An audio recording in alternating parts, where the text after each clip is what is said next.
এক কোটি বাণিজ্যিক গছপুলি ৰোপণৰ অভিযান আৰম্ভ কৰিছিল অসম চৰকাৰৰ পৰিৱেশ আৰু বন বিভাগৰ দ্বাৰা এক অনুষ্ঠান আৰু সেয়া হৈছে অমৃত বৃক্ষ আন্দোলন। আজি অৰ্থাৎ 17 ছেপ্টেম্বৰ 2023 তাৰিখে এই আন্দোলন সমাপ্ত হ'ল। প্ৰজাতিৰ ভাল ভাল গছপুলি অসমত ৰোপণ কৰা হ'ল। প্ৰায় 15 তাৰিখৰ পৰা 17 তাৰিখৰ ভিতৰত 1 কোটি, আৰু আমিও 1 ঘণ্টাত 3,50,000 পুলি ৰোপণ কৰা ডিব্ৰুগড় জিলাৰ নামৰূপৰ অভয়পুৰ গাঁৱত উপস্থিত আছিলোঁ যোৱা 15 তাৰিখে, আৰু তাৰ কিছুমান ভিডিঅ' সংগ্ৰহ কৰিছিলোঁ, আৰু সেই ভিডিঅ'সমূহ স্মৃতিস্বৰূপে আমি এনেদৰে সাঁচি ৰাখিব বিচাৰিছোঁ।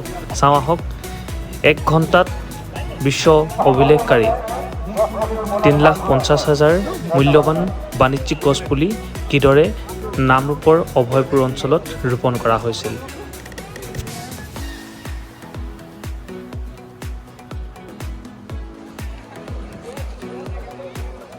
15 ছেপ্টেম্বৰ 2023 এই দিনটোৰ বাবে ডিব্ৰুগড় জিলা প্ৰশাসন সম্পূৰ্ণ পুৱাৰে পৰা গধূলিলৈকে ব্যস্ত হৈ পৰিছিল।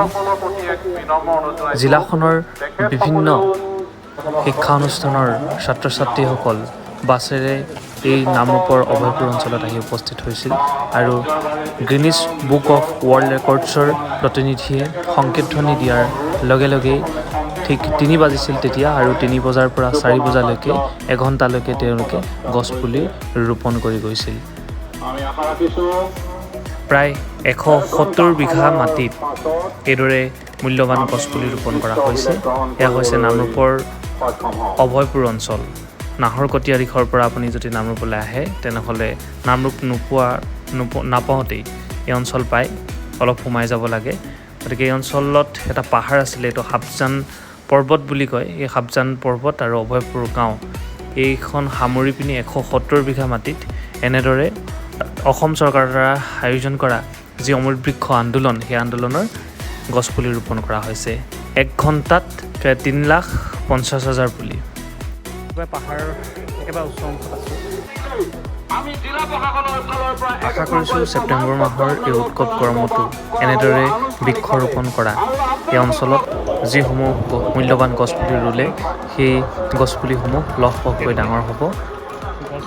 মূল্যৱান গছেৰে ভৰি পৰিব এই অভয়পুৰ অঞ্চল, এই হাফজান পৰ্বত, আৰু এই যি সেউজীয়াকৰণৰ যি বাৰ্তা, সেই বাৰ্তা আমি আগন্তুক 6 মাহত নিশ্চয়কৈ প্ৰত্যক্ষ কৰিম আৰু আপোনালোককো দেখুৱাবলৈ চেষ্টা কৰিম।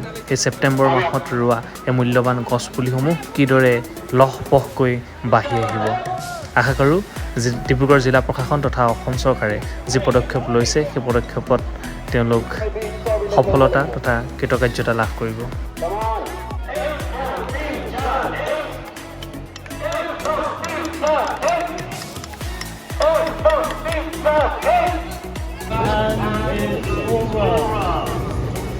So now the attempt is completed, so we're in the process of counting how many trees have been counted in the last 1 hour, and we will make an announcement shortly. Thank you.